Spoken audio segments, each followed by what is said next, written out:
और पूरा देश जान गया।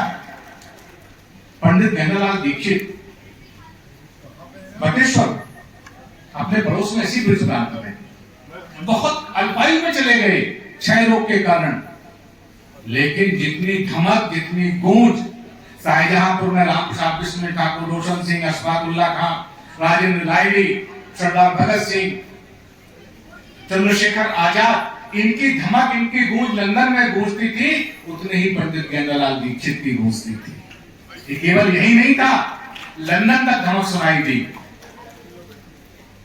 चेतराम चमार इसी प्रांत में जन्मे, लेकिन क्या काम किया उन्होंने? हम कहेंगे चूल्हे हिला दी तथाकथित ब्रिटिश साम्राज्य की। मथुरा के राजा देवी सिंह, मैनपुरी के तेज सिंह, बरेली के शांति शरण, हाथरस के राजा महेंद्र प्रताप सिंह, अलीगढ़ के रमेश चंद्र आर्य, ऐसे नाम हैं जिनको समाज को जानना ही चाहिए, पहचानना ही चाहिए। इन सबको नमन करने का काम, उनके गांव की पवित्र माटी का आज जो पूजन हुआ है, ये ब्रिज प्रांत के लिए इस कार्यक्रम के साक्षी बनना, कि हम सब के लिए आनंद की भी बात है और गौरव की भी बात है कि अपने ऐसे पूर्वजों को, जिन्होंने अपना सर्वस्व न्यौछावर कर दिया, अपना देश, अपना समाज, अपनी संस्कृति के ऊपर अपनी परवाह नहीं की। आत्म बलिदान से बड़ा कोई बलिदान नहीं होता, तो अपना आत्म बलिदान कर दिया, एक पीढ़ी को तिरोहित कर दिया, लेकिन भाव क्या था कि भारत को बचना चाहिए, भारत को इस पतितता की बेड़ी से मुक्त होना चाहिए। यही ध्येय लेकर के वो चले, तो उसी ध्येय को नमन करने के लिए आज हम इस सभागार में उपस्थित हैं। बहुत सारी चर्चा संजय जी ने की, तो एक दो बिंदु हम आपके संज्ञान में लाएंगे। या उससे पहले ईसा पूर्व 1498 वास्को डी गामा, इतिहासकारों ने कहा अरे इसने तो भारत खोजा।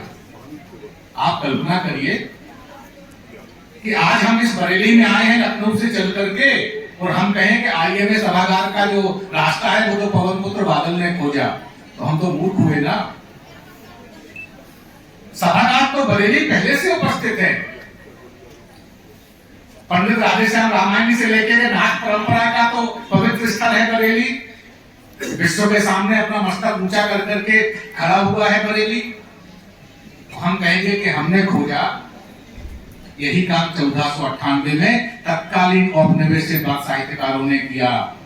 जब वास्को डी गामा केरल आया तो अपने साथ क्या लेकर के आया? उसको लगा कि बड़ा यूरोप में जो चलता था, मैं पूरी जिम्मेदारी से कह रहा हूं, एक सीसी में शहद, एक बैंक और हैट।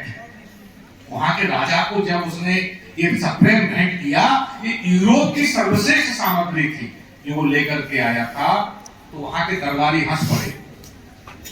उसको लगा मेरा अपमान हो गया।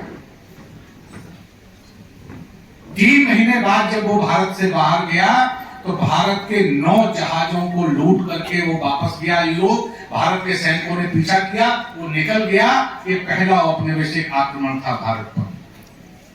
जब वो वापस पहुंचा यूरोप तो उसने उन 9 जहाजों से अपने 100 वर्ष का खर्चा निकाला।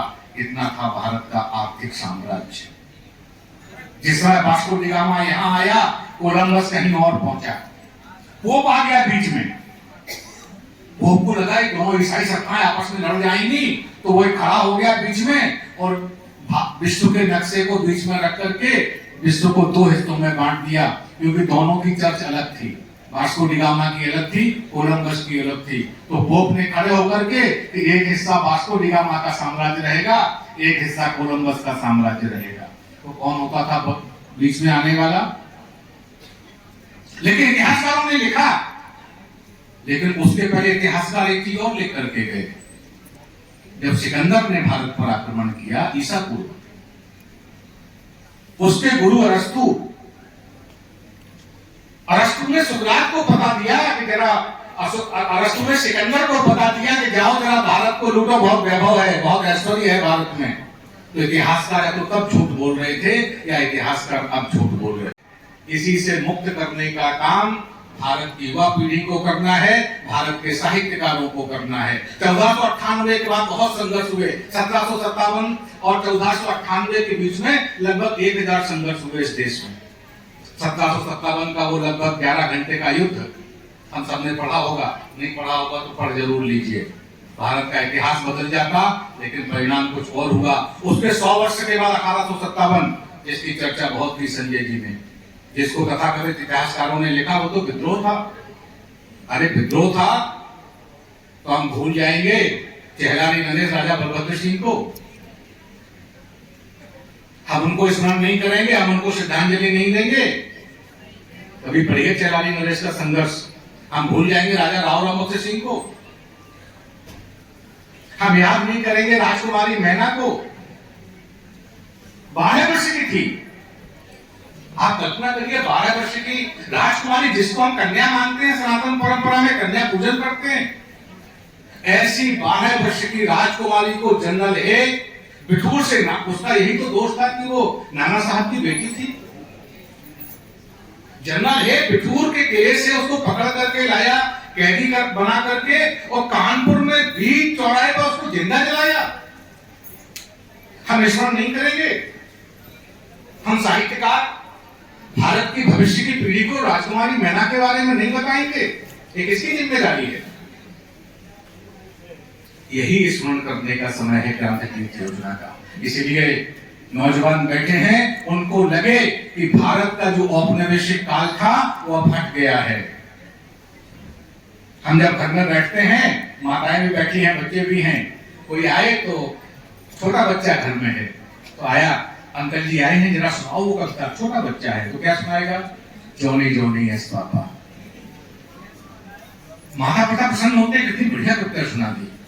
उसके अंत में जब वो बच्चा हंसता है ना, झूठ बोल करके, सबको ध्यान होगा वो कविता, हम उस कविता में नहीं जाएंगे, लेकिन उसका जो भाव निहितार्थ है, हम उसमें आनंदित होते हैं। ये औपनिवेशिक बात है, हम भूल गए। अम्मा जरा देख तो ऊपर चले आ रहे हैं बादल। हम इसमें आनंदित नहीं होते, जॉनी जॉनी यस पापा में आनंदित होते हैं। ये जो औपनिवेशिक बात की मानसिकता है, इस मानसिकता से भारत को बाहर आना है, तो भारत बाहर आने लगा।